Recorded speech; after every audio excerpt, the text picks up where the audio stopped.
டேய் கோவிந்த், சென்னைக்கு போய் டிஜே ஆகலாம்னு நினைக்கிறேன். டிஜேவா? ஆ. நீங்களா? ஆ, you think this is a joke? தேவதைகளே, கடவுளே, என் மேல கருணை காட்டுங்க. இந்த வீட்ல அதுவும் நானும் கரெக்டா தான் இருக்கும். நீயும் உன் சின்ன பொண்ணும் தான் வெரைட்டியா இருக்கீங்க.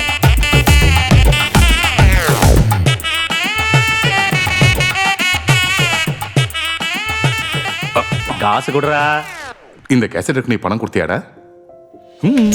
நான் சொன்ன மாதிரி இந்த கடையை வித்துட்டா நம்ம கடன்லாம் தீந்துரும். சம்பாதிச்சதெல்லாம் சொத்தாயிடாது. அதுல சில நினைவுகளும் இருக்கும். அதை காப்பாத்தணுமே தவிர விற்க கூடாது. உனக்கு என்ன பைத்தியம் பிடிச்சிருச்சா?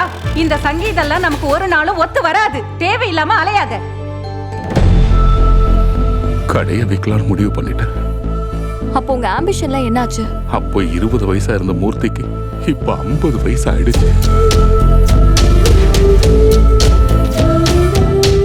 அந்த கடையை வித்ததுல 3 லட்சம் ரூபாய் பணம் இருந்ததுல அதை மாமா உங்ககிட்ட கொடுக்க சொன்னார். இந்த வயசுல நான் டிஜே கத்துக்க பயப்படல சார்.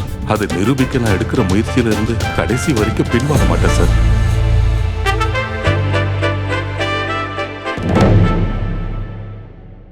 ஆய் தாத்தா ப்ரோ இருக்கா? ஒன்னுடுவேண்டா உன்ன. இது மூர்த்தி மியூசிக் ஷாப்டா.